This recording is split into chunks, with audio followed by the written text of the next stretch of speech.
Welcome to the tutorial on how to import a list of contacts into the SendOutCards Contact Manager. The first thing you're going to do on the red bar is click where it says Contacts and then go down to where it says Groups. Now, if you have a group name that already corresponds to the people that you're going to be importing in, then you don't have to do this part. But if not, then you're going to want to create a group name for the people that you're going to import into the system. In this case, I'm going to type newest clients and hit add group. Now we can go to our Excel spreadsheet.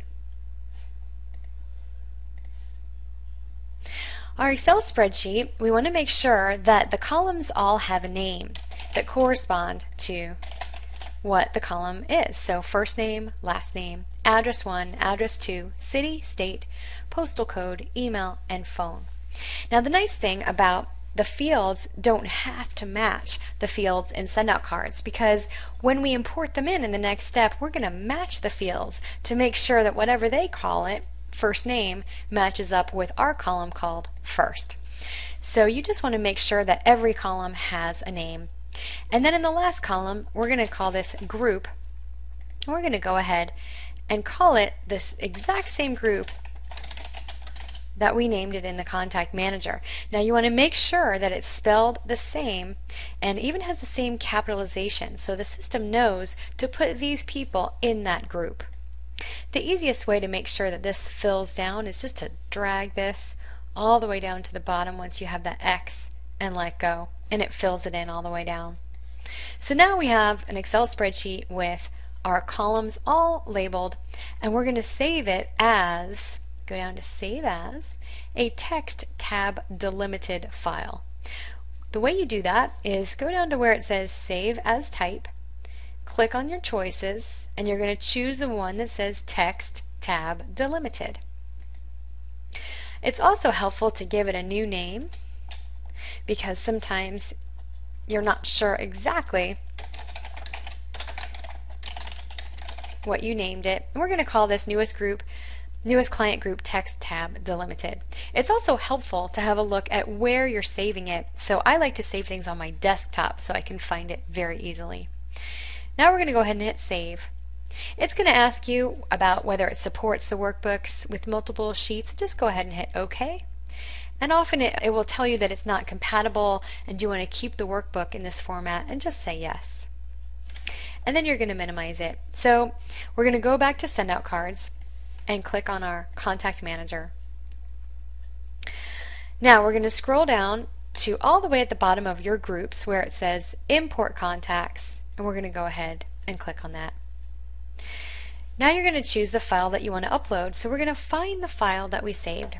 And if you remember, it was in our desktop and we called it newest client text tab delimited. And we're going to hit open and upload file. This is the part where we're going to match the fields. So once again, it doesn't matter if our column name was the exact same as their column name, because we're going to match them. So we're going to match first name with first, last name with last, and so on. If you have one that's not there, like company name, just leave it as not in file. But you want to make sure that you map all of the appropriate fields. Zip with postal code.